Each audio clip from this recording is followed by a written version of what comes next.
Elle a commencé en octobre 1962 à Bordeaux. Voilà, où j'ai passé toute mon enfance jusqu'au début de mes études supérieures. Donc globalement jusqu'à 18 ans. Et ensuite le reste s'est poursuivi dans plusieurs endroits, dont la région parisienne. Je suis issu d'une famille de 4 enfants, où j'étais le seul garçon. Et mes parents étaient, ma mère ne travaillait pas et mon père était cadre commercial chez Total. Et il a pris une retraite assez tôt parce que c'était une génération où d'une part il a commencé très tôt à travailler puisqu'il avait été embarqué dans la guerre d'Algérie juste avant de passer son bac, donc il n'avait même pas eu son bac. Et en sortant de la guerre d'Algérie, il est tout de suite rentré chez Total, donc il a commencé sa carrière relativement tôt. Et puis dans les années 80, je dirais, début des années 80 probablement, ou 85 plutôt, il y a eu des grandes restructurations dans le groupe, etc. Donc il s'est retrouvé assez rapidement, enfin assez tôt on va dire, dans une forme de pré-retraite qui s'est ensuite poursuivie par une retraite. Donc voilà. Alors je pense que ce qui a joué, c'est pas du tout la fin de, enfin, on va dire la fin de sa carrière ou sa pré-retraite. Ce qui a joué, c'est qu'il s'est fait à la force du poignet, puisque donc il est arrivé dans le milieu du travail sans aucune formation, quasiment aucun diplôme. Il avait passé 3 ans, je crois que c'est 3 ans en Algérie, à voir des choses pas forcément très agréables. Il était lui-même d'une famille qui avait souffert, puisqu'il était d'une famille de 6 garçons. Enfin, il est d'une famille de 6 garçons, et ma grand-mère était veuve au début de la guerre de 40. Donc toute sa petite enfance, il l'a vécu, il a vécu toute la guerre quand il avait 7, 8, 10 ans, avec 5 frères, en ayant comme seul support, comme seul soutien, une mère qui était déjà veuve au début de la guerre. Et donc ça l'a beaucoup forgé, et du coup tout ce qu'il m'a inculqué ou enseigné pendant mes jeunes années où j'étais chez mes parents à Bordeaux, c'est le sens de l'effort. C'est le fait que jamais rien n'est acquis, mais que jamais rien n'est perdu. Donc je crois que le maître mot qu'il m'a toujours inculqué, c'est celui-là, c'est le sens de l'effort. Et donc c'est plus ça qui m'a aidé, qui m'a formaté, plutôt que la fin de sa carrière pour laquelle j'en ai pas de souvenirs ni douloureux, ni aisants, parce que ça n'a pas été une époque difficile pour lui non plus. Donc voilà. Je suis d'une famille où nos racines sont ancrées depuis plusieurs siècles dans le Pays Basque. Et nous sommes vraiment là, et de plus loin qu'on puisse remonter, on a nos origines qui y sont. Et depuis que je suis né, j'y allais même si j'habitais à Bordeaux début de mon enfance, le 30 juin au soir, l'école était terminée, ou le 30 juin après-midi, l'école était terminée, le 30 juin au soir, on était dans le Pays Basque, et quand l'école reprenait le 15 septembre, le 14 septembre au soir, on était en train de faire nos valises. Donc c'est vraiment un lieu exclusif de retrouvailles, et c'est effectivement un endroit où j'ai tout mon sang qui coule, tout mon passé, toutes mes origines, et du coup, ensuite, dans toute ma carrière professionnelle, chaque fois qu'il y a eu des moments, je dirais pas difficiles, mais des moments intenses, où j'avais besoin de prendre un peu de recul, ou un peu de distance, ou de me ressourcer un peu, à chaque fois, c'est là que je le retrouvais. Donc je pense que le fait d'avoir cette espèce de racine très ancrée dans un endroit donné, dans lequel on a toute son histoire, tout son passé, ça aide à se ressourcer quand on a besoin de faire un petit break, ou quand on a tout bêtement besoin de prendre des vacances. J'ai pas beaucoup d'influence parce que je dirais que ma mère était d'une éducation assez ancienne que les jeunes d'aujourd'hui ne reconnaîtraient plus. Et d'ailleurs, mes enfants parfois ont un peu de mal avec certaines prises de position qu'elle peut prendre. Donc une éducation assez ancienne, elle-même vieille bourgeoisie provinciale, voilà, avec des idées toutes faites, arrêtées sur beaucoup de sujets. Et n'ayant jamais eu d'expérience professionnelle. Donc du coup, elle ne me guidait pas trop dans mes choix. Et puis, je dois avouer qu'il y a une chose qui m'a... Je ne sais pas si ça m'a aidé, mais... Donc j'étais le seul garçon avec 3 sœurs. Et il se trouve, scolairement, je m'en sortais pas trop mal. Donc on me foutait une paix royale. Et dès que j'émettais l'idée de prendre telle ou telle option ou d'aller dans telle ou telle direction, comme mes parents du coup n'avaient pas fait d'études, ils n'avaient pas de jugement à porter, il n'y avait pas de critique. Et ils disaient, bon, si tu veux aller là et que tu penses que c'est bien, vas-y. Donc voilà, donc j'ai plus bénéficié, on va dire, d'un soutien bienveillant plutôt que de guide ou de conseil ou de quoi que ce soit. D'abord, j'ai un souvenir très précis de mai 68, même si j'étais pas vieux, j'avais 6 ans. Mais je me rappelle très très bien être sur le balcon de l'appartement qu'on avait à Bordeaux et de voir les échauffourées qui étaient en bas de la rue, etc. Donc ça me surprenait. Et sans comprendre du tout les enjeux de l'époque, j'étais, ce que j'ai oublié de vous dire, j'avais donc un père qui avait passé ces quelques années donc dans l'armée, et ma mère est d'une famille dans laquelle nous avons je dirais pas un ancêtre illustre, on va dire quelqu'un qui, assez récemment, qui a marqué l'histoire politique et militaire française, qui s'appelle Élie de Saint-Marc, et qui a joué, qui commandait la Légion étrangère en Algérie et qui a été un homme clé au moment du putsch d'Alger. Tout ça pour dire que c'est quelqu'un qui a des valeurs, une droiture absolument extraordinaire, et donc j'ai été bercé dans l'idée que on a des devoirs, on a des droits, mais les devoirs priment sur les droits. Et donc le souvenir que j'ai de cette période, effectivement, début des années 70, c'est qu'il y avait une grande volonté de remettre, de chambouler un petit peu la société, de remettre les droits devant de la scène, j'ai le droit de ci, j'ai le droit de ça, etc. Et j'entendais mon père à longueur de journée dire « ils n'ont rien compris, ils n'ont pas de droits, ils n'ont que des devoirs ».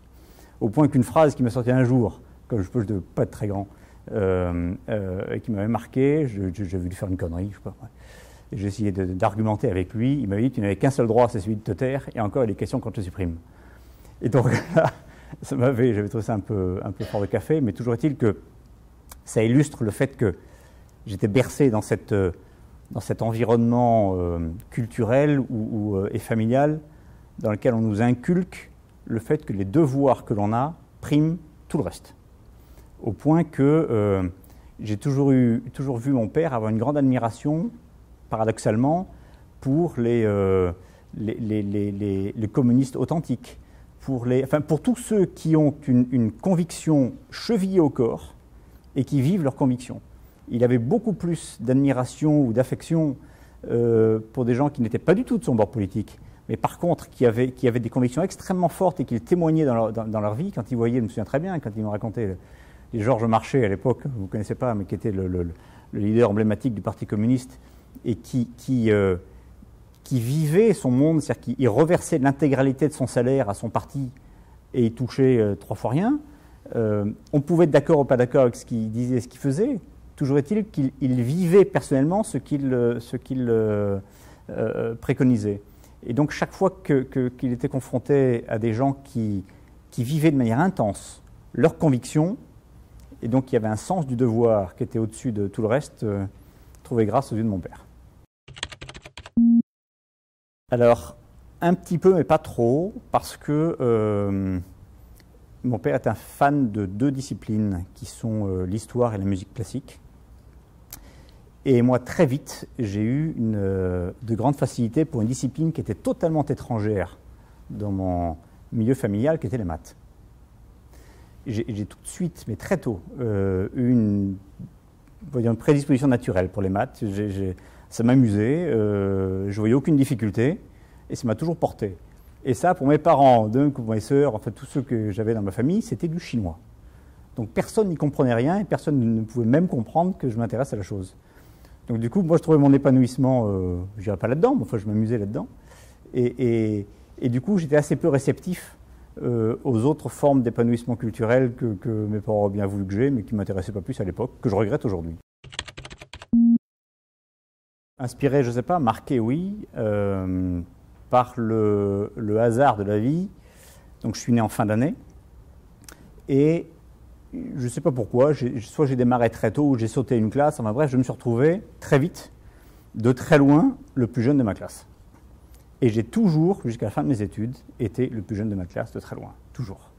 À chaque fois, je passais les étapes correctement, mais sans briller, mais correctement. Et je me suis retrouvé, je débarquais en terminale, j'avais pas encore 16 ans. Donc j'ai passé mon bac, je venais d'avoir 16 ans, et pas de manière brillante, mais je l'ai passé correctement. Et puis ensuite, je suis allé en prépa. Et puis en prépa, on m'avait dit, tu vas te planter parce que tu es beaucoup trop jeune, tu n'as pas la maturité qu'il faut pour. Puis peut-être. Et puis en prépa, ça a correctement marché. Encore une fois, pas de manière exceptionnelle, j'ai pas brillé, j'ai pas fait Polytechnique, mais ça a marché correctement. Et puis j'ai intégré en 3,5, et puis voilà. Et puis à chaque fois, la barre passait, je passais la barre assez correctement. Et donc ça a marqué, oui, parce que quand vous êtes toujours le plus jeune, quand globalement vous faites toujours traiter de gamin, un moment où ça fait sourire, et puis le moment où ça irrite. Donc ça, probablement que ça forge un peu le caractère. Ouais. Il y avait un seul métier que j'aurais voulu faire, qui est classique pour un garçon de 15 ans, c'est pilote de chasse. Et ça, je voulais vraiment le faire. Je voulais vraiment le faire au point que la première fois de ma vie que j'ai pris l'avion, j'étais en prépa, et c'était une journée de porte ouverte organisée par l'école de l'air à Salon-de-Provence, qui avait organisé donc une journée de porte ouverte pour aller visiter. Donc il y avait un transal qui est venu, qui faisait le tour des différentes prépas de France, qui s'arrêtait à Bordeaux. On était 3 à monter dedans, et voilà, je suis allé à l'école de l'air. Et là, on passe tout un tas de tests physiques, etc. Et je me souviens très bien, à l'époque, on me dit, écoutez, voilà, vous avez 16 ans, c'était en maths sup, tout début de l'année, donc votre croissance est à l'évidence pas terminée, ou vraisemblablement pas terminée, vous mesurez 1,84 m, il faut juste que vous sachiez que si vous prenez encore 3 cm, vous ne pourrez jamais être pilote, parce qu'il y avait des limites, donc à vous de faire vos choix. Choix cornélien, donc je me suis convaincu que le pari était trop risqué, et donc j'ai décidé de ne pas présenter l'école de l'air, et je n'ai pas pris les 3 cm.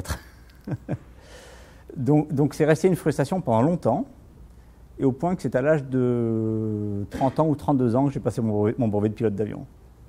Je voulais accomplir quelque chose, donc je l'ai fait beaucoup plus tard. Bon, ensuite, j'ai parcouru toute la planète, donc ensuite, les voyages marquants, oui, ça j'en ai beaucoup. Mais là, non, cette activité-là, du coup, j'ai passé mon brevet de pilote juste à titre privé, et j'ai beaucoup volé pendant 4-5 ans, et puis je trouve que j'ai quand même une activité professionnelle qui me prend un petit peu, donc je m'y remettrai quand j'aurai définitivement posé mes valises de mon sud-ouest, et que je saurai que j'aurai une retraite, que je me collerai une retraite douce, à ce moment-là, je me remettrai à voler à ce moment-là. Il y a 2 activités de loisirs qui m'ont beaucoup appris. Une que je pratique toujours, que j'ai démarré il y a presque 30 ans et je pratique toujours, c'est la plongée sous-marine. Et la deuxième, c'est donc l'aviation, que j'ai mis en sommeil pour quelques temps, mais je reprendrai après. Ces 2 activités m'ont beaucoup appris dans le domaine professionnel, parce que ce sont des activités qui se pratiquent dans un contexte qui est constamment hostile.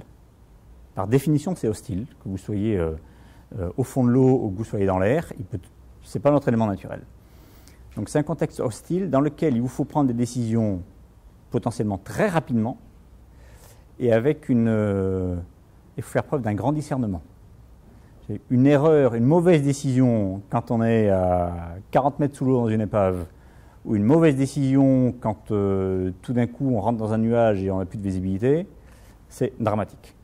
Donc ce sont 2 disciplines qui m'ont beaucoup enseigné ça, la rigueur du jugement et le discernement, le calme en toutes circonstances, et donc voilà, la prise de décision rapide et prendre la bonne décision. J'ai pas fait de grosses conneries, j'aurais peut-être dû, mais non, j'en ai pas fait. Non, j'ai pas fait de grosses conneries. J'ai pris des décisions très tôt, parce que j'étais en mesure de le faire, j'avais la chance. Étant très avancé, très en avance d'un point de vue timing, on va dire, dans mes études, j'ai pu faire, on va dire, tous les stages que vous faites les uns et les autres, qu'ils soient à l'étranger ou ailleurs. J'ai eu la chance de les faire beaucoup plus tôt. Hein, c'est-à-dire que je suis parti au fin fond de l'Algérie pendant 4 mois. Et à l'époque, il n'y avait pas Facebook, il n'y avait pas de téléphone portable, il n'y avait pas d'ordinateur, il n'y avait pas Internet, il n'y avait rien de tout ça. Hein. Donc au fin fond de l'Algérie, construire des ponts et des routes, j'avais 18 ans et demi. Et entre le moment où mes parents m'ont mis dans le train et le moment où j'aurais pu leur donner leur premier signe de vie, il s'est passé 2 semaines. Donc c'était pas du tout le même contexte qu'aujourd'hui. Et là, on apprend beaucoup. On apprend beaucoup. Quand en sortant de là, on se retrouve... j'avais passé, juste en revenant à Algérie, 2 mois sur les plateformes de forage en mer du Nord. Là aussi, je venais tout juste d'avoir 19 ans. Voilà, donc ça forge le caractère. Donc je n'ai pas fait de conneries, mais j'ai eu la chance, du coup, grâce à ça, de pouvoir prendre des décisions, d'avoir des opportunités assez tôt, qui ont beaucoup aidé. Oui.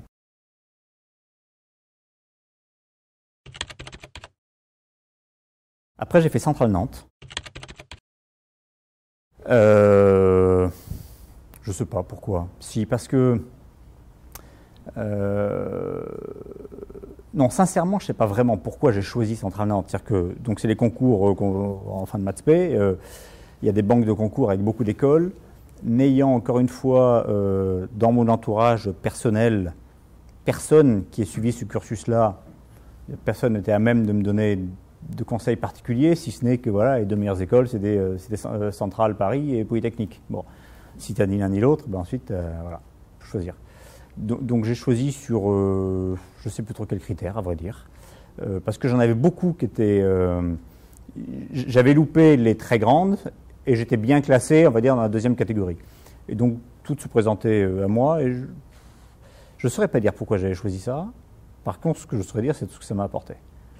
C'est qu'ensuite, du coup, c'était une école qui était très pluridisciplinaire, dans laquelle j'avais fait une spécialisation dans le domaine du génie civil. Et tous mes stages, sans aucune exception, j'ai tous fait à l'étranger, soit dans le pétrole, soit dans le BTP. Et du coup, ça m'a fait être confronté assez vite à des situations inhabituelles et puis un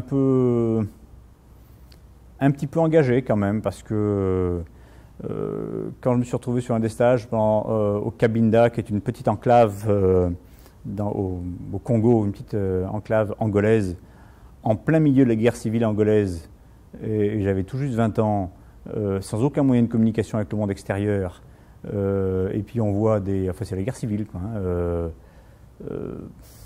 bon, on n'est pas forcément préparé, hein, on ne s'attend pas à ça. Et puis on n'a pas surtout les médias qu'il y a aujourd'hui qui nous présentent le monde tel qu'il est. Encore une fois, à l'époque, il n'y avait pas Internet, il n'y avait pas ces chaînes de télévision à diffusion constante. Et pour te dire, quand je suis parti là-bas, j'avais aucune idée de ce qui s'y passait. Hein. Et j'y allais pour aller construire des plateformes offshore pour une filiale de Bouygues. Et j'étais à 100 lieues de me douter que ce soit un capharnaüm comme ça et que j'aurais quelques angoisses et quelques nuits courtes. Hein. Bon, mais ça forge. Il y avait certains engagements que moi je prenais assez peu. Il y avait des engagements, il y avait 2 particulariires de l'école. C'est qu'il y avait, comme elle est à Nantes, il y avait une grande partie de l'enseignement qui se fait dans le domaine nautique, construction navale, etc. Il y a un bassin des Carennes qui est nationalement réputé. Et donc il y a beaucoup d'étudiants qui étaient très engagés dans le milieu de la voile, mais pas uniquement en tant que pratique, aussi, que ce soit dans le milieu associatif, que ce soit dans le milieu des constructions de bateaux, etc.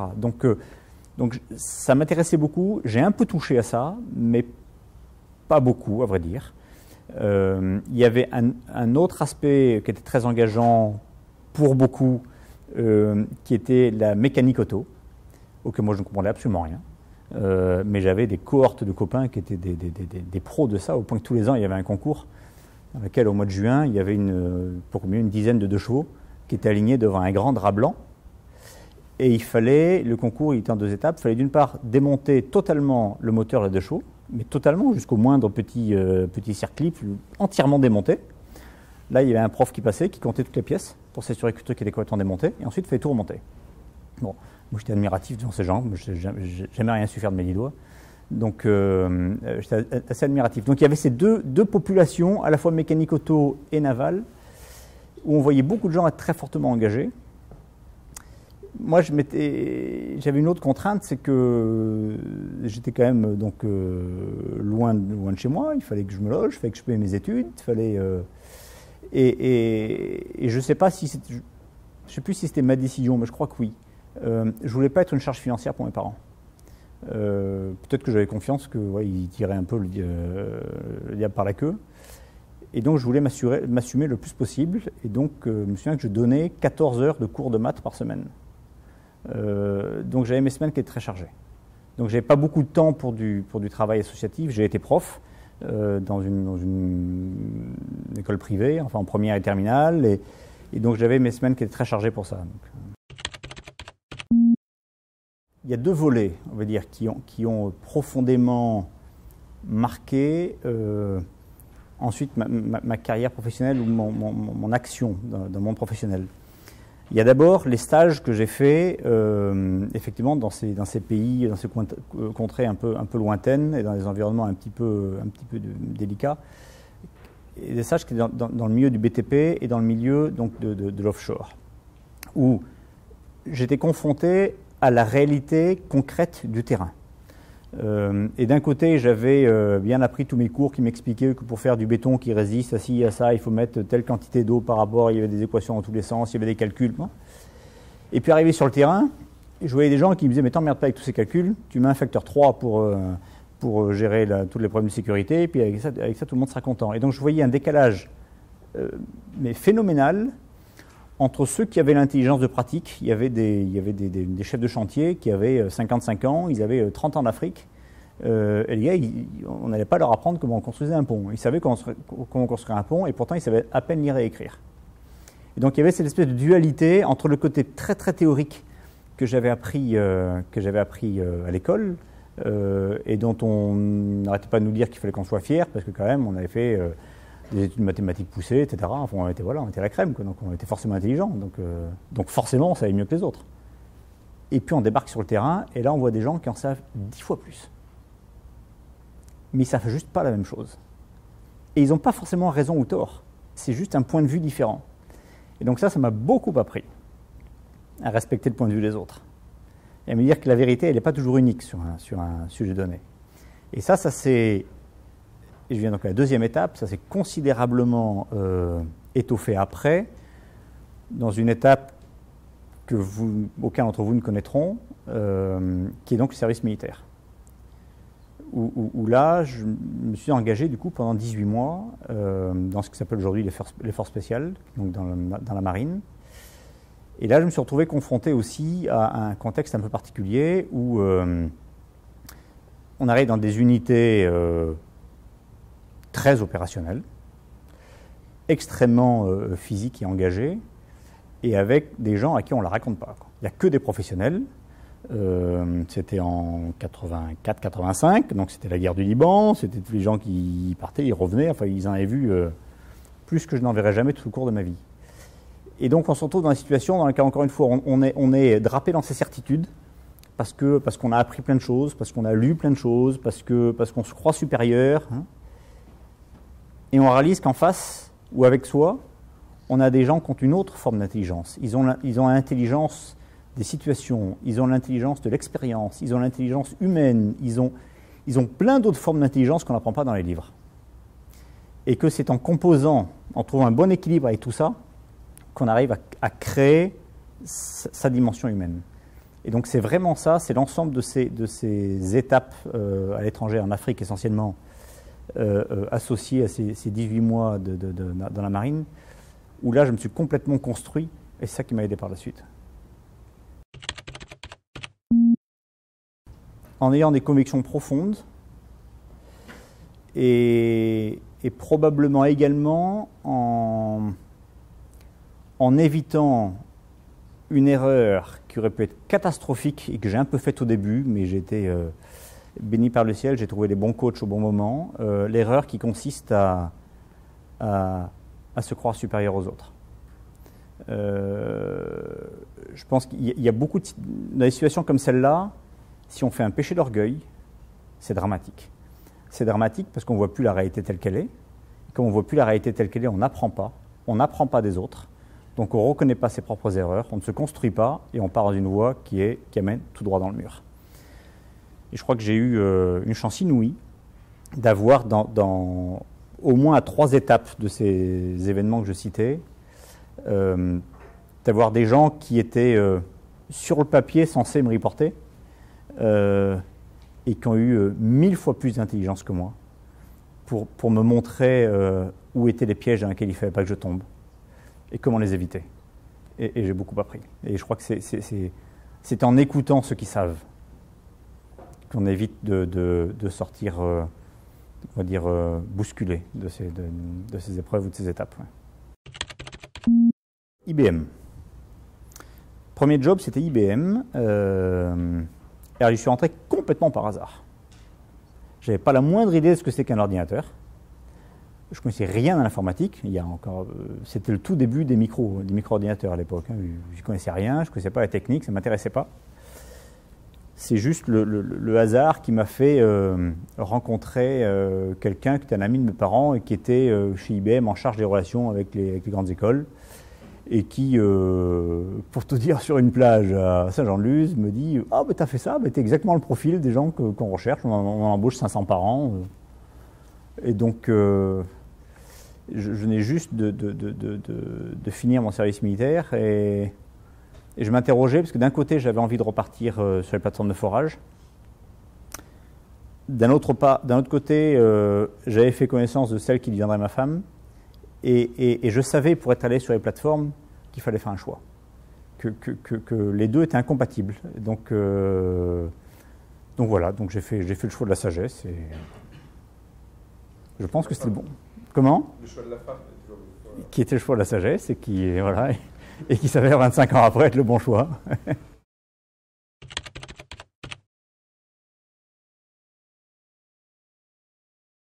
Alors j'y ai passé 6 ou 7 ans chez IBM. J'en ai un souvenir un peu mitigé. Là encore une fois, j'ai eu un peu de chance parce que je crois que j'ai su en partir au bon moment. J'y suis rentré sans trop savoir pourquoi. Et ce qui m'a pesé, mais là, ça ne veut pas dire que c'est pas une critique que je formule à l'égard de l'entreprise. C'est juste, à titre personnel, ce qui faisait que je m'y adaptais pas très bien. C'est comme c'est un énorme rouleau compresseur, extrêmement normatif, dans lequel on vous enseigne tout, du sol au plafond, y compris comment vous habiller, quelle couleur de cravate porter, comment décrocher, enfin on vous enseigne tout. Très vite, on devient un pion dans un édifice assez important qui peut être très efficace. Mais moi, très vite, je souffrais du fait de ne pas savoir lorsque on accomplissait quelque chose, lorsqu'on signait un contrat avec un client. Est-ce que c'est parce que j'avais le logo IBM sur le front ou est-ce que c'est parce qu'à titre personnel, j'avais contribué quelque chose à ce résultat? Et le fait de ne pas faire le discernement entre les deux, à un moment, m'a été insupportable. Et donc, c'est pour ça que j'en suis parti. Mais cela dit, ça a été une très bonne école. Je crois que j'ai rencontré dans un secteur connexe, donc un concurrent, à vrai dire, d'IBM, j'ai rencontré quelqu'un qui travaillait, un petit concurrent qui était un concurrent japonais et qui avait une démarche beaucoup plus agressive, beaucoup plus, on va dire, commando, beaucoup plus manœuvrante, et qui m'a donné une image qui m'a tout de suite rappelé là où j'étais 7 ans avant, hein, et qui m'a dit, eh ben, t'es sur un paquebot, moi je te propose de monter sur un Zodiac. Il n'a pas fallu me le dire 2 fois, quoi. Donc ça a fait flash tout de suite. Et je dis, ben voilà, ben c'est ça qu'il me faut. Et voilà, donc du coup, j'ai fait le pas, et je n'étais pas très fier quand j'ai fait le pas, hein, parce que c'était comme une époque où, quand on a annoncé chez IBM qu'on partait, dans l'heure qui suivait, surtout si on allait chez un concurrent, dans l'heure qui suivait, il y avait 2 vigiles qui sont venus me voir, qui m'ont retiré mon badge, qui m'ont accompagné à la porte, et j'ai plus jamais eu le droit d'en mettre les pieds, même pour aller chercher un crayon. Hein.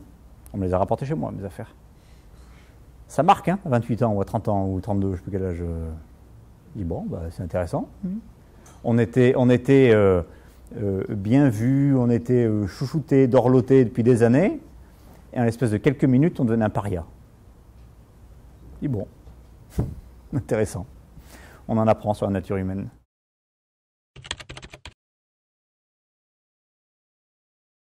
Ça a été 4 ans. 4 ans, c'était marrant.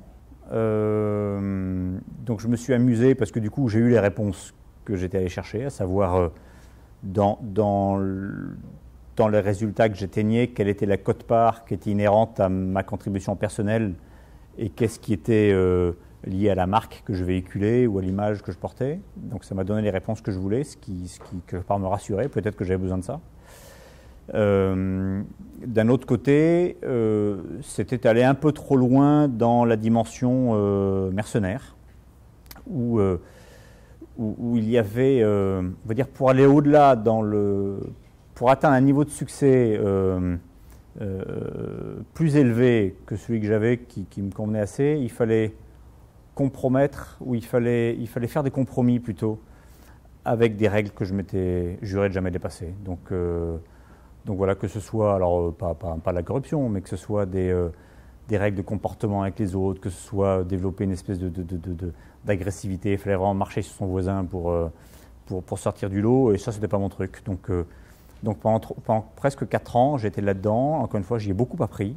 Et puis le jour où je considérais qu'il y avait qu'il y a eu un décalage entre ce que l'entreprise pouvait apporter ou ce que l'entreprise pouvait exiger que je fasse pour réussir un peu plus, et ce que j'étais prêt à donner, je regardais dehors et je suis allé faire autre chose. Non, c'est moi qui ai fait c'est moi qui ai fait le choix de partir, mais j'ai pas démissionné sans rien. Et donc je me suis mis à chercher, à développer mes antennes, et puis là j'ai trouvé quelque chose qui m'intéressait, et là du coup on est venu me chercher et j'en ai profité.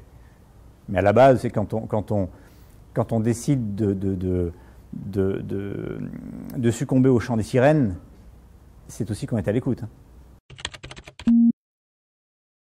Il est très difficile de savoir où est-ce qu'on veut aller, non pas demain matin, mais où est-ce qu'on veut aller après-demain, dans quelle voie on veut partir, et quels sont les cheminements qui vont me permettre d'aller dans la voie que je veux. C'est très difficile. Et donc, chaque fois qu'on est en phase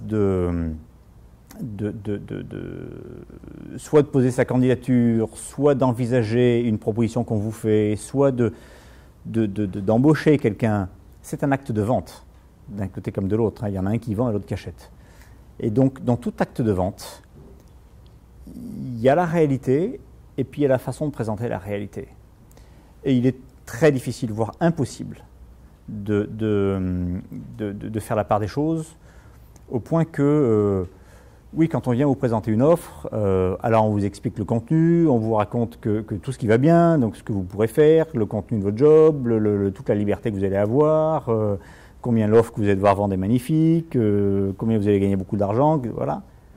Et puis une fois que vous avez signé, vous êtes rentré, la lune de miel dure un certain temps, puis au bout de quelques temps, vous dites, c'est pas tout à fait ce qu'on m'avait vendu. Mais c'est normal.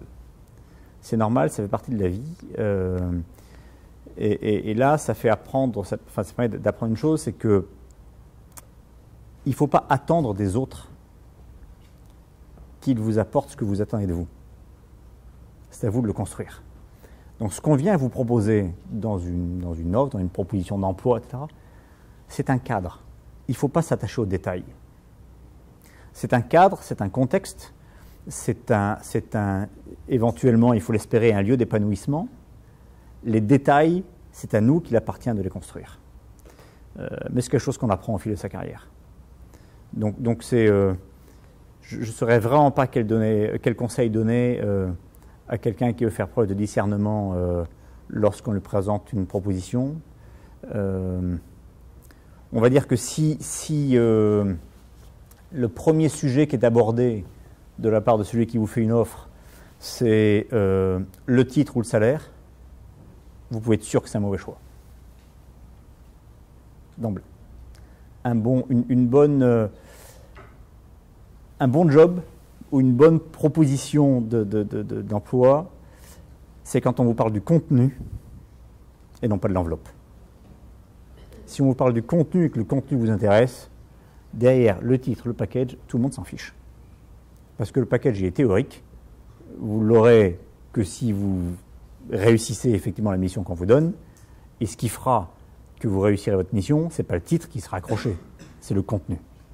Donc il faut s'attacher à voir est-ce que le contenu correspond à ce que j'ai envie de faire ou pas. Alors l'aventure SAS c'est arrivé il y a un peu plus de 3 ans. Non, un peu moins de 3 ans maintenant. De manière assez étonnante. Donc j'ai passé près de 14 ans chez un autre éditeur de logiciels où j'avais été patron de la filiale française et puis ensuite j'avais depuis 5 ans ou 6 ans j'avais exclusivement des fonctions internationales. Donc je courais le monde en permanence et je m'amusais beaucoup là-dedans. Puis bon, ça a duré 5 ans et demi. Un beau jour, j'ai reçu une belle lettre d'Air France me disant que je faisais partie des quelques heureux clients à avoir accumulé plus de 2 millions de miles en 4 ans. Et quand mes enfants ont vu ça, ils ont ouvert des yeux comme ça. Et puis quand j'ai un de mes enfants qui m'a dit mais ces dernières semaines, t'étais là ou t'étais pas là? Ça m'avait juste fait prendre conscience que voilà, il faut peut-être mettre un holà à tout ça. Donc j'ai arrêté cette activité-là et je me suis dit, bon, maintenant il faut peut-être que je fasse autre chose de très différent parce que c'était la spirale infernale dans laquelle l'étape suivante, c'était une nomination au siège aux États-Unis et voilà, j'avais loupé la fenêtre de tir avec mes enfants pour ça. Et donc j'ai été sollicité par 2 entreprises. Je peux tout vous dire, il y a prescription maintenant. Alors ça, c'est le fait du hasard. Il y a 2 cabinets de chasseurs de tête qui sont venus tous les 2 au même moment, mais quand je dis au même moment, c'est dans les mêmes semaines, m'approcher pour 2 jobs similaires dans 2 boîtes d'envergure assez différentes. Les 2, c'était pour le patron des opérations en France, le directeur général de la filiale française. Une société, c'était SAS, et l'autre, c'est une boîte qui est 6 fois plus grosse, qui s'appelle SAP. Et donc, j'étais en discussion avec les 2, et SAP faisait traîner un peu les choses. C'était assez compliqué. J'ai eu, je ne sais pas combien, une dizaine, une quinzaine de rendez-vous avec SAP. Et le dernier était avec le CEO, donc Bill McDermott de SAP. Et rendez-vous qui s'est assez bien passé. Et puis les choses traînaient. Et pendant ce temps-là, avec SAS, ça avançait assez bien. Et ce qui était intéressant, c'est qu'avec SAS, on parlait du contenu, on parlait du respect des valeurs humaines, on parlait de qu'est-ce qu'il faut mettre en place pour conduire une équipe au succès. Là où chez SAP, on me parlait du titre, on me parlait de la taille, on me parlait de gérer un PNL de 700 millions d'euros, on me parlait des 1800 employés, on me parlait d'un package indécent, on me parlait de tout ça. Et donc chez SAP, on était beaucoup plus sur l'enveloppe, là où chez SAS, on était plus sur le contenu. Puis au moment, j'ai tranché. Parce que j'avais dit aux 2 qu'à une date donnée, je trancherais, et puis voilà, que la date, c'est la date, donc j'ai tranché. Et je me suis dit, je pars chez SAS, parce que c'est vraiment le projet qui m'intéresse. Bien que ce soit franco-français, alors je venais de passer 6 ans ou 5 ans d'international. Bon. Le lendemain du jour où j'ai signé chez SAS, le lendemain, pas 6 mois après, je reçois un coup de fil de la DRH de SAP qui me dit, la rumeur dit que vous avez signé chez SAS. Voilà, mais on ne peut pas accepter ça, c'est vous qu'on veut, donc voilà, on vous fait telle offre. Et une offre où j'ai failli en faire tomber mon téléphone.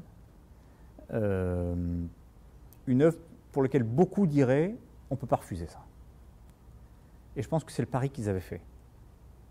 C'est qu'ils ne m'ont pas refusé. Et au fond de ma tête, j'ai une petite voix qui me disait, une décision qui est basée sur des critères d'argent, sur le fond, c'est une mauvaise décision. Tu as fait un choix pour des raisons humaines, pour des raisons de valeurs profondes. Si tu compromets ça pour de l'argent, c'est vendre son âme au diable. Et donc j'ai clos la discussion tout de suite, j'ai rappelé le lendemain, j'ai dit non. Et j'en suis tous les jours un peu plus content. C'est une journée qui commence très tôt, mais ce n'est pas une obligation, c'est juste parce que c'est mon mode de câblage, je suis réveillé très tôt. Donc en général, la première heure, ou les 2 premières heures, c'est-à-dire entre 6 heures et 8 heures, j'écluse tous mes mails et tout ce qui est arrivé pendant la nuit et les différents sujets sur lesquels je dois apporter un peu de réflexion dans le calme. Donc je fais ça tranquillement dans mon bureau chez moi. Ensuite, la journée, il y a plusieurs éléments. D'une part, tous les rendez-vous que j'ai, qu'ils soient avec les différentes fonctions dans l'entreprise, ou que ce soit avec des clients, ou que ce soit avec des collaborateurs, tous ces rendez-vous sont planifiés, prévus et d'une rigueur totale. C'est-à-dire que pour pouvoir avoir des semaines qui sont gérables en termes de charge, il est indispensable de faire la chasse aux perturbations et aux interruptions. Ce qui veut dire que lorsqu'on a un meeting qui est prévu de 9h30 à 10h, ben, il ne commence pas à 9h35 pour se terminer à 10h30. Il commence à 9h30 et il s'arrête à 10h. Parce qu'à 10h, votre interlocuteur, il se trouve, il a un autre engagement ailleurs, et puis moi j'en ai un autre qui suit, etc. Donc pour ça, je suis très, très partisan de ce qu'on appelle les conf calls, donc des réunions qui se font au téléphone, parce que l'expérience internationale que j'ai eue démontre que ça impose une très grande rigueur d'horaire. Quand on dit à quelqu'un on a une réunion dans un bureau à 9h, très fréquemment on arrive à 9h03, 9h05, personne ne s'en rend compte. Et voilà.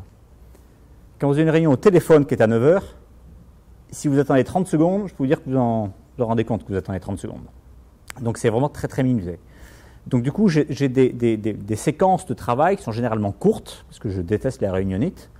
Donc les séances sont préparées et tiennent dans une fenêtre de temps assez courte. Ce qui est intéressant dans ma fonction, pour répondre complètement à votre question, c'est la diversité des sujets que j'ai à couvrir, puisque je veux aussi bien discuter de sujets de nature ressources humaines ou finances, ou vente, ou organisation. Je vais être dans une séance comme celle-là aujourd'hui avec vous. Et puis, dans 1 heure, je serai en train de discuter un sujet particulier avec les instances représentatives du personnel. Et puis, en fin de journée, j'ai un rendez-vous avec un client sur un thème qui est extrêmement pointu, et donc sur lequel il me faut une demi-heure de préparation auparavant. Donc, en réalité, il y a une très, très grande diversité de sujets à couvrir dans une même journée, ce qui en font des journées denses, ce qui en font des journées fatigantes parfois, parce que quand il faut jongler constamment d'un thème à l'autre, c'est parfois assez épuisant. Mais du coup, ça en fait des journées très riches. L'attention aux autres.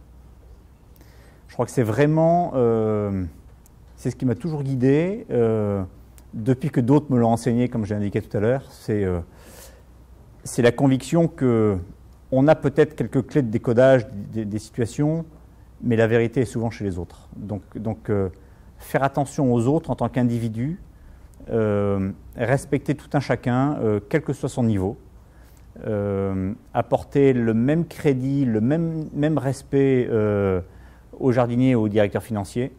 Ouais, je crois que c'est ça qui fait la différence. Alors j'ai un défaut, mais je ne suis pas sûr de le travailler.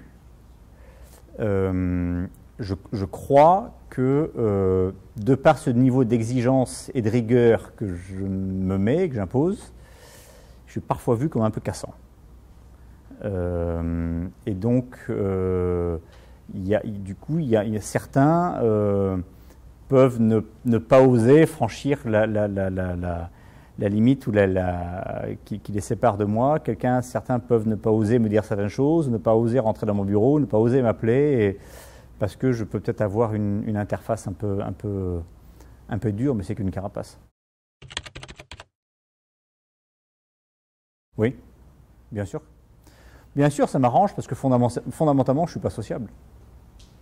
Fondamentalement, la plus grande crainte de ma femme, c'est que j'allais prendre ma retraite dans une bergerie perdue au fin fond de la montagne basque, avec des miradors autour, des chiens pour m'assurer qu'il n'y ait personne qui vienne me déranger. Voilà, c'est sa plus grande crainte. Donc je ne vais pas jusque-là, mais c'est vrai que je suis plutôt d'un tempérament taciturne. Je me vois mieux en ermite que sur une scène avec 10 000 personnes, ça c'est sûr. Oui. C'est très difficile comme question, parce que si je vous dis oui, il va falloir que j'en trouve, si je vous dis non, c'est présomptueux. Donc, je ne sais pas quoi vous répondre. Donc, vous avez une autre question? Je vais vous faire une réponse qui, contrairement à ce que vous allez croire, est vraiment sincère. Je ne pense pas avoir de succès. Et ce que j'ai dit à tous les managers que j'ai nommés au fil de ma carrière, je leur ai toujours demandé d'avoir chevillé au corps une idée qui est que, en tant que manager, si son équipe se plante, c'est de sa faute, et si elle réussit, c'est grâce à l'équipe. Donc le manager ne doit jamais s'attribuer les succès de l'équipe. Il se trouve que depuis 3 ans, les résultats de ça se sont redressés de manière spectaculaire dans tous les domaines. Dans le management des équipes, des individus, des collaborateurs, dans la relation interpersonnelle, il y a 2 types de sources d'inspiration. Il y a celle qui vient de la tête et celle qui vient du cœur. Celle qui vient de la tête fait référence à des programmes, fait référence à des méthodes, fait référence à de l'enseignement qu'on a reçu, fait référence à tout un tas de choses intellectuelles qui sont pas mal, qui ont le mérite d'exister, mais qui sont juste un cadre. C'est pas ça qui change les choses. Ce qui change les choses, ce sont les inspirations qui viennent du cœur. Et donc, je crois qu'il ne faut pas commettre l'erreur qui consiste à penser que ce qu'on a appris dans les bouquins, ce qu'on a appris dans les méthodes, ce qu'on a appris dans les programmes de formation sont la réponse aux problèmes que vous évoquez ou aux difficultés qu'on cherche à contourner. La réponse, elle se retrouve là. Le reste, c'est un cadre qui permet de formuler les choses de manière compréhensible par tous et qui permet éventuellement de répéter. Mais une entreprise est avant tout faite de nature humaine. Et dans la nature humaine, ce qui compte, c'est la nature humaine. C'est vraiment considérer les équipes, les collaborateurs comme une somme d'individualités qui ont chacun leur propre richesse, chacun leur propre particularité. Et c'est avec tout ça qu'ils font composer. Le reste, encore une fois, les programmes, les formations, les méthodes, sont juste un cadre. Ce n'est pas la réponse. Le contexte économique, disons, il a bon dos. Il a bon dos parce que beaucoup peuvent dire le terrain est lourd, c'est difficile, donc il faut que je réduise les coûts. Pour réduire les coûts, il faut que je licencie, etc. Donc beaucoup de gens vont se protéger derrière de pseudo-méthodes de management, et c'est un peu à ça que je faisais allusion en disant la vérité, elle ne sort pas des bouquins. Donc, encore une fois, la crise a bon dos. Maintenant, il faut être honnête, il est vrai qu'il y a des entreprises qui sont parfois dans des situations particulièrement difficiles et également qui ont des actionnaires qui ont un niveau d'exigence extrêmement fort, surtout les entreprises qui sont cotées en bourse. Les entreprises cotées en bourse ont parfois à faire face à des exigences de la part des conseils d'administration et de la part des actionnaires qui sont des exigences de profitabilité qui limitent considérablement la marge de manœuvre du dirigeant. Pour autant, quand on arrive à être droit dans ses bottes, dans beaucoup de cas, on arrive à faire face et on arrive à prendre les décisions qui sont des décisions bonnes pour les individus. Et si les décisions sont bonnes pour les individus et si elles sont guidées par les bonnes motivations, derrière, ça se traduit dans les chiffres. Alors, il se trouve que chez SAS, on a une particularité qui est quand même assez enviable. C'est le fait que l'entreprise est détenue au niveau mondial par son fondateur, qui est multimilliardaire, mais du coup, comme il détient la totalité de l'entreprise, il n'est pas soumis aux aléas de pression de la bourse ou des actionnaires, parce que c'est lui l'actionnaire. Et donc, quand on va lui expliquer que le projet de croissance pour une filiale donnée, elle repose sur un projet humain et que c'est ce projet humain qui va générer de la croissance derrière, il est prêt à prendre le pari. Et il se trouve que chez SAS France en particulier, c'est vraiment ce qui s'est passé, puisque on a une croissance à 2 chiffres depuis 3 ans, on était en perte il y a 3 ans, on est en profit, les profits augmentent de manière spectaculaire ces 2 dernières années. Donc en réalité, on témoigne vraiment tous les jours que de bonnes méthodes de management et surtout de bonnes valeurs à la base se traduisent en réalité dans les chiffres. Alors j'ai conscience d'être privilégié, parce que tous les actionnaires ne me donneraient pas forcément cette liberté de manœuvre. Ça fait partie des cas de conscience que le chef d'entreprise a parfois. Comme lorsque il arrive à la conviction qu'il faut se séparer d'un collaborateur, mais qu'il sait également que l'individu dont il veut se séparer n'a pas la capacité de rebondir. Et donc il se dit, pour l'entreprise, je sais que c'est la bonne décision à prendre, mais pour l'individu, je redoute que la décision soit terrible. Donc il y a beaucoup de cas dans lesquels un chef d'entreprise est confronté à sa propre conscience. Et la seule réponse qu'il peut trouver, c'est celle qui lui renvoie le miroir de sa glace quand il se lève dans le matin. Il y a beaucoup d'associations de chefs d'entreprise, de tous ordres, et qui chacune ont soit valeurs, soit des engagements divers et variés. Il y a des associations de chefs d'entreprise qui mettent en commun leurs efforts et leur savoir pour résoudre des problèmes de chômage. Il y en a qui vont s'associer pour s'attaquer aux problèmes de l'insertion des handicapés. Donc en réalité, quand on veut regarder le monde extérieur, quand on veut regarder de quoi est fait l'environnement économique français, on se rend compte qu'il y a foultitude d'associations de chefs d'entreprise. Pour ma part, moi j'ai adhéré à une association qui s'appelle Éthique, et qui est animée qui a été créée il y a pas mal d'années par une femme un peu forte en gueule qui s'appelle Sophie de Menton, et comme son nom l'indique, qui promeut l'idée de valeurs morales et valeurs éthiques dans la conduite du business, dans la conduite des affaires. Et donc nous sommes 250 ou 300 chefs d'entreprise à essayer de faire bouger les choses. Alors des chefs d'entreprise de toute taille, tous horizons, tous univers, avec une très forte, c'est une chance, une très forte capacité d'écoute auprès du monde politique. Donc on intervient souvent, on fait des colloques, on a des réunions soit avec des ministres, avec des syndicalistes, etc., pour essayer de faire bouger les choses, pour essayer de faire comprendre que la vie en entreprise n'est pas exclusivement ce qui est montré à travers le prisme des médias, qu'il existe une façon de gérer de la croissance et de créer de la croissance qui n'est pas uniquement axée sur le fait de faire des coupes sombres dans les dépenses, le management à la baguette, etc., qu'il y a d'autres formes de créer de la richesse pour tous. Donc voilà, ça c'est l'engagement que j'ai pris à titre personnel, mais il en existe des quantités. Les patrons tous pourris. Ce qui me fait hurler, c'est l'espèce de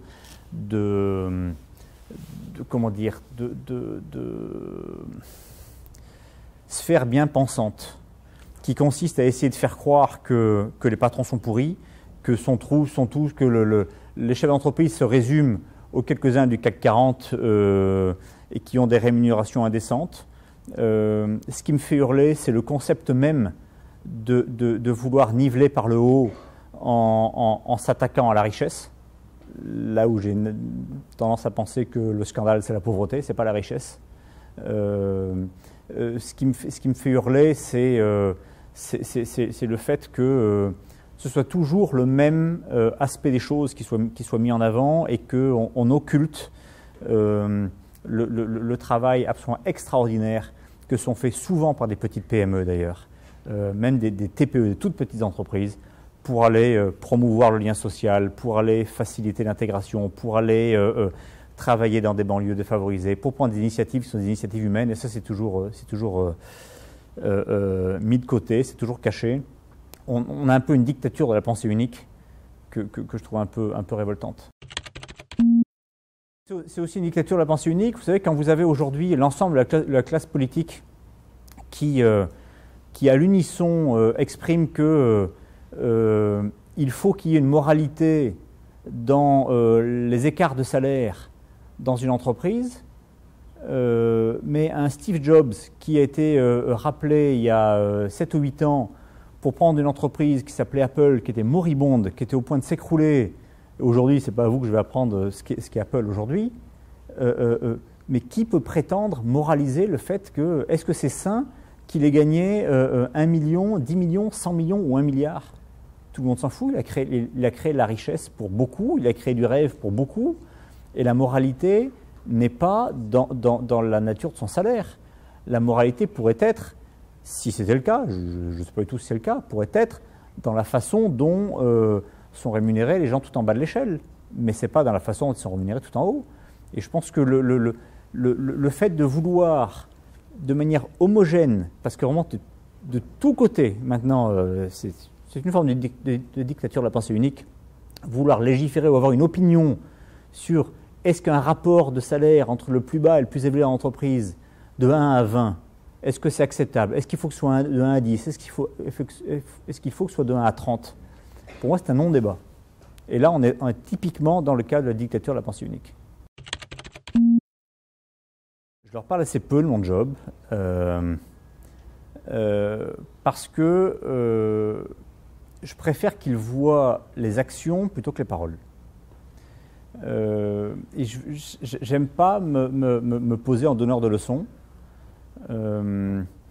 Et par contre, ce que j'ai toujours dit à mes enfants, aux 4, c'est faites ce qui vous plaît, faites absolument ce qui vous plaît, mais à une condition.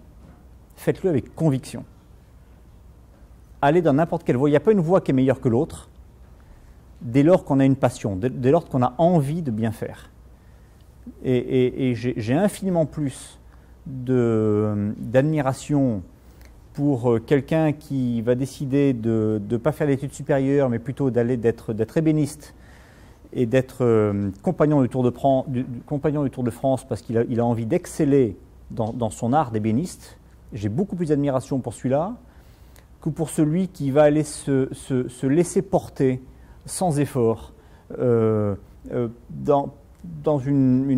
des études dans lesquelles rien ne l'intéresse. Il va juste là parce que voilà, il y avait de la lumière, il est rentré, on lui a dit que peut-être qu'il aurait un job derrière, donc voilà, il suit tranquillement, il ne s'investit pas, il ne s'engage pas, et puis il va sortir au bout de 2 ans, 3 ans, 4 ans, 5 ans d'études, il aura peut-être un diplôme, mais qu'est-ce qu'il aura appris? Rien. Donc plutôt que d'être donneur de leçons vis-à-vis de mes enfants et dire voilà comment il faut faire, non, faites ce que vous voulez, mais de grâce, faites-le avec passion et avec envie. Non, il n'y a rien qui me manque, il y a une réalité, mais qui ne me manque pas, parce que ça correspond bien à mon tempérament, c'est la solitude du chef d'entreprise. Ça, c'est indiscutable. Il y a très régulièrement, il y a des sujets qu'on ne peut partager avec personne. Et donc, on est seul face à sa réflexion. On ne peut juste pas en parler. Donc, alors souvent, ce sont des réflexions de nature humaine, c'est-à-dire que si on a dans son entourage, par exemple, dans son garde rapproché, dans son comité de direction, par exemple, si on a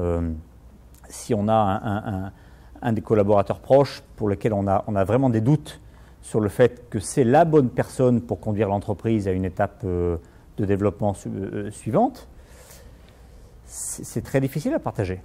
Donc il faut arriver à avoir son propre opinion. Ou quand vous avez, ce que je disais tout à l'heure, quand vous avez la conviction qu'un collaborateur, quel qu'il soit, n'est vraiment pas à sa place, et que vous savez qu'il a une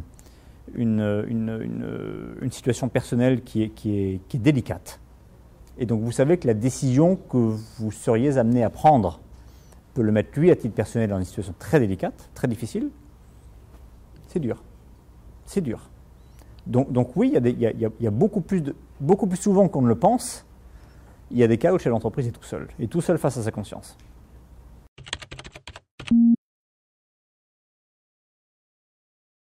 Comment je vois les choses? D'abord, je ne me vois pas être acharné dans mon activité jusqu'à 65 ans. J'ai plein d'autres projets, il y a plein d'autres activités ou sujets que j'ai envie de couvrir et que j'ai envie d'apprendre et qui ne sont pas dans le domaine professionnel. Donc il va bien falloir à un moment donné que je trouve le temps de le faire. Donc voilà, j'ai pas encore genre 50 ans dans quelques mois. On va dire que je ne me vois pas poursuivre dans cette activité-là plus de 7-8 ans encore. qui serait bien le bout du monde, j'aimerais à un moment donné poser mes valises, dire voilà, je peux en toute sérénité transmettre ce que j'ai contribué à édifier, voilà. Et puis voilà, partir dans une voie très différente, faire ce dont j'ai fondamentalement envie à titre personnel et que j'aurais jamais l'occasion de faire en parallèle d'une activité professionnelle. Donc j'ai beaucoup d'autres hobbies. Les autres. J'en ai pas. Non. Je vais vous dire pourquoi j'en ai pas. Et ça, peut-être que certains d'entre vous d'ailleurs connaissent certains de mes enfants. Et vous pourrez leur demander. Je ne me mets jamais en colère. Donc je ne jure pas. Quand vous cognez les doigts sur un marteau, non, voilà. C'est peut-être pour ça que je n'utilise jamais de marteau. C'est parce que je ne sais rien faire de mes 10 doigts. Donc non, je ne me mets pas en colère. Oh, il est très précis. Mon son préféré, alors dans la montagne basque, il y a un petit cheval sauvage qui s'appelle le potioc. Et le potioc, c'est un cheval sauvage donc qui erre dans la montagne et qui a une cloche qui est très particulière. Le son de cette cloche, c'est quelque chose que j'ai vissé au fond de mon crâne et voilà, et ça me transporte.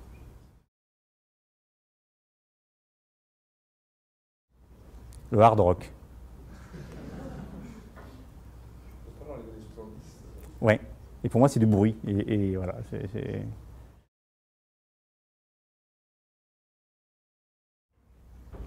Oh, plusieurs. Les métiers que j'admire, qui sont les métiers de talent manuel, c'est-à-dire soit artiste, par exemple peintre, sculpteur, mais ébéniste, voilà. J'ai une très grande admiration pour tous ceux qui savent faire quelque chose de beau et de talentueux avec leurs 10 doigts, ce que je suis incapable de faire. Banquier d'affaires.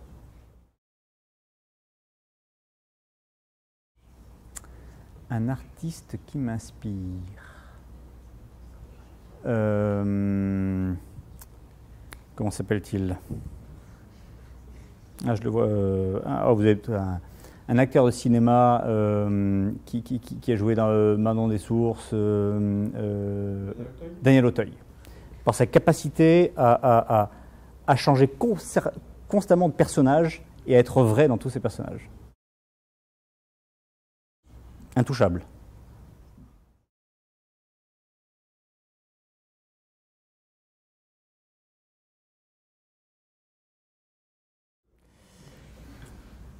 Qu'est-ce que j'aimerais qu'ils me disent? Bienvenue. Merci beaucoup. Merci à vous.